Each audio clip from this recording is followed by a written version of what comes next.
gospel lesson today is from Mark 9:30 to 37. They went on from there and passed through Galilee. He did not want anyone to know it, for he was teaching his disciples, saying to them, "The Son of Man is to be betrayed into human hands, and they will kill him. And 3 days after being killed, he will rise again." But they did not understand what he was saying, and were afraid to ask him. Then they came to Capernaum, and when he was in the house, he asked them, "What were you arguing about on the way?" But they were silent, for on the way they had argued with one another who was the greatest. He sat down, called the 12, and said to them, "Whoever wants to be the first must be last of all and servant of all." Then he took a little child and put it among them. And taking it in his arms, he said to them, "Whoever welcomes one such child in my name welcomes me. And whoever welcomes me welcomes not me, but the one who sent me." The word of God for the people of God. Thanks be to God.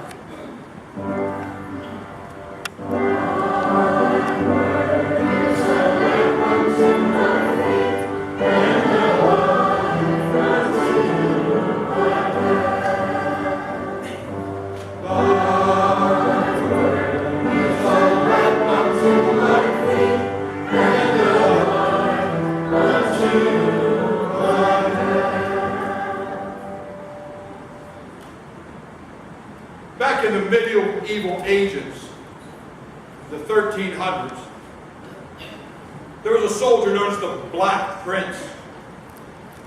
He was a giant on the English battlefield until he got off the sword. And he was just a little bitty guy. The same with Henry V. Led English forces 50 years later. He cast a long shadow as a soldier. It was an awful short shadow when it was just the sun. It was a little fellow. Because of tales of people like the Black Prince and Henry V, we start assuming that people back in those times were physically smaller than we are today. You find old uniforms, armor. People today just wouldn't be able to fit in it.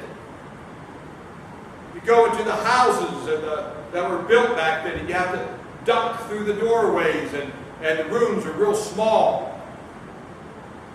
So the assumption is that people in the 1300s were of smaller physical stature than we are today. But exhuming a cemetery in Yorkshire, England, what they found was that the average man was about 5'7", and the average woman was 5'3", which is pretty average for what we are today. So how do we come up with this idea that people were so much smaller? Well, what they did find was that medieval boys who were around 10 years old were a lot smaller than our kids today, but that they would eventually catch up. And that had a lot to do with nutrition back in that time. So what do we say about the Black Prince and Henry V? They were just short. That's it. They were just short. The military was often teenagers, 14, 15-year-old teenagers who came from poor families and didn't have very good nutrition, so their uniforms were small. The houses that you had to duck through the doorway, that was for heating purposes. The way to keep the house warm was to make smaller rooms and smaller entrances. The fact of the matter is, most men and women were about the same size as men and women are today. What about the people of Jesus' day? Well, archaeologists who have dug up remains and ossuaries have found that they were about the same size as we are today, too. But nobody back then was actually arguing about the stature of the body as much as they were arguing about who had the greater stature spiritually. Who was the greatest among those 12 disciples? So Jesus makes a statement and then he gives an example. Jesus makes this statement to his disciples. Whoever was to be first must be last of all and servant of all. And then he gives this example. He takes a child who lived in that house, took that child in his arms and said, whoever welcomes one such child in my name welcomes me. Now, we don't have any trouble understanding that. We see our children, and we hold our children, and we cherish our children. We know our children need our love and our protection. But let's put our ears to that first century group of disciples and see what a child meant to a family in the first century. Because today, our children, they're the jewels of our crown. We love our kids. We hold our kids to the highest level. But the first century, it was the father, the mother, the children were down here. Mom was subservient to the father, and the children were the low rung in the family ladder. So when Jesus says that you have to welcome someone as I welcome this child, it's telling us that Jesus is saying that we have to welcome the most lowliest of our society, of our community. Children were essentially non-persons in that time. Look at this phrase. The Greek word being used for the child is padion.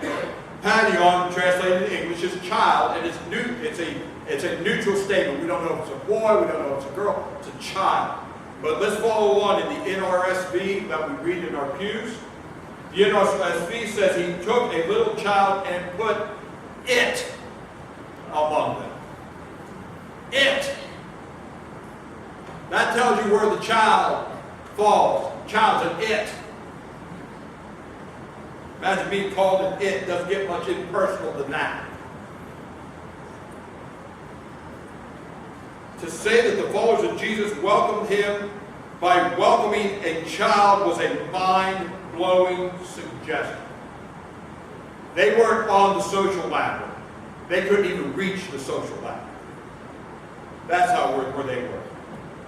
Greatness is a word based on measurement. The Greek word translating the greatest is to mean more. So who is more? Who is more than someone else? I chose this picture for our PowerPoint this morning. That's the flags around the United Nations. I'm proud to be an American. I love my country. Amen. God bless America. The fact of the matter is, God bless us all. And in all those flags, we know here on our soil, we fly the American flag above everybody else's. But in that picture, Old Glory is equal to everyone else. Because in the eyes of God, He's not just blessing America. He wants to bless us all. All. Jesus says, go and make disciples of all. That Greek word for all means all. Everybody. Everybody gets to be included. So what would greatness mean? The thing is, to determine greatness depended upon how you measured it. And the disciples were measuring in the wrong direction. Greatness is not how far you can rise above others, but to what extent you are willing to include others in His name.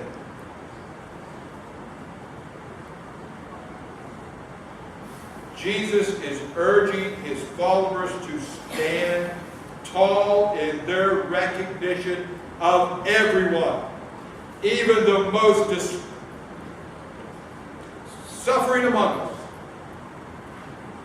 Not being judged on clothes you wear or the past you had, the color dye you put in your hair.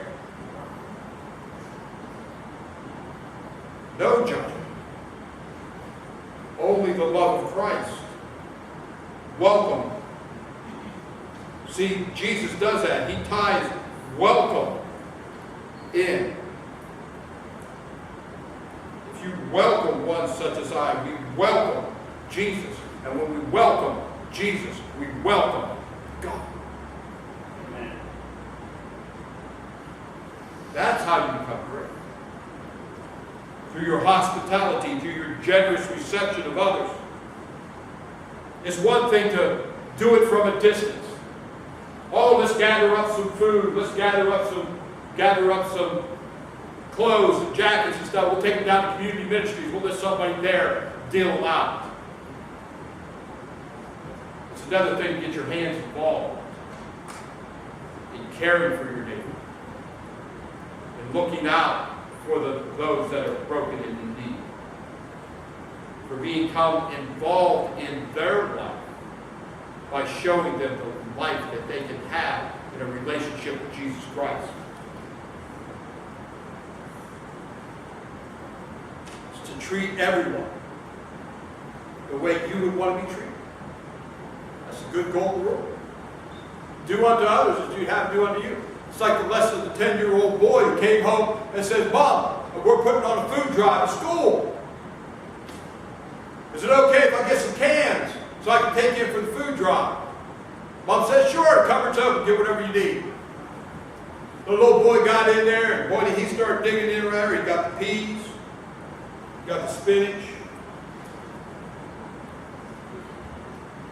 he got the green beans, got the homily, whatever that was.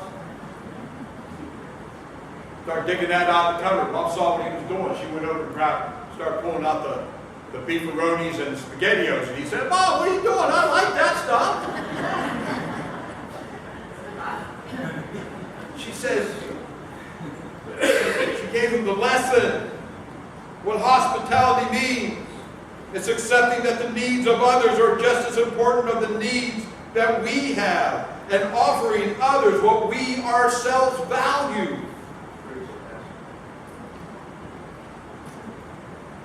The Bible occasionally takes note of someone's physical height. Who's the shortest person in the Bible? Zacchaeus. Zacchaeus? Nehemiah. Nehemiah.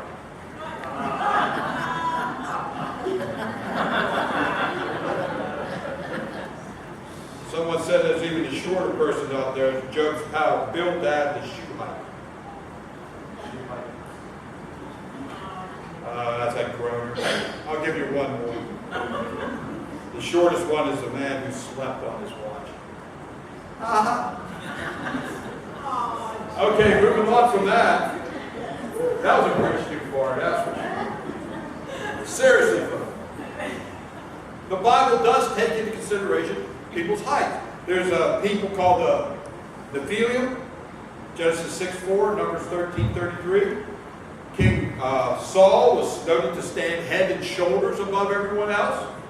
There was, of course, Goliath. And the other way, Zacchaeus. But of course, God is the first to note that size doesn't matter. When Saul was acting up and falling out of grace with God, God says, go ahead, Samuel, go out and find us a new king. And he takes them to the family of Jesse. And he says, and Samuel's there to pick one of Jesse's sons to be the new king. As soon as he saw Eliam, he says, that's the one. He's tall, he's handsome, he's got to be the guy, he's the oldest boy in the family. That's the one I'm going to anoint. But God steps in and says, no, no, no, no, no. Don't look upon his appearance, on the height of his stature. I've already rejected him. For the Lord does not see as mortals see. They look on outward appearances, but the Lord looks on the heart. That's how David, the youngest, the little ruddy shepherd, ends up becoming the king.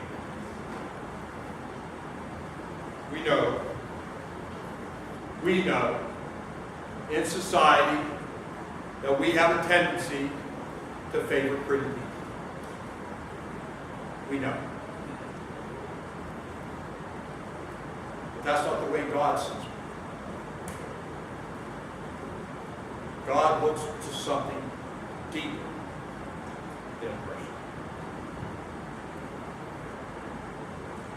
A couple of weeks ago, there was a funeral for a senator. John McCain's funeral was a beautiful thing. And what made John McCain a great man? It wasn't how high he stood. It wasn't his height. It was that he put his country above all. He put it above his party. He put it above his own personal well-being. He showed himself to be a man of character.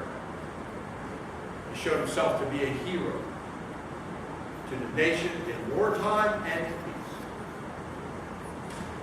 And that's why people came in throngs to go past his castle. Not too long ago, here in this community, a man named Bill Swan passed away. And I stood for 45 minutes in line to go up and say hello to his widow. I never met the man, except for maybe once or twice at the ministries, just kind of passing by. But this was a man of character. That's why people came. That's what made him who he was. He never considered himself better. He just treated everybody right. And that's what God asked us to do. Just treat everybody right. That's what Jesus is saying. Treat others the way you would want to be treated.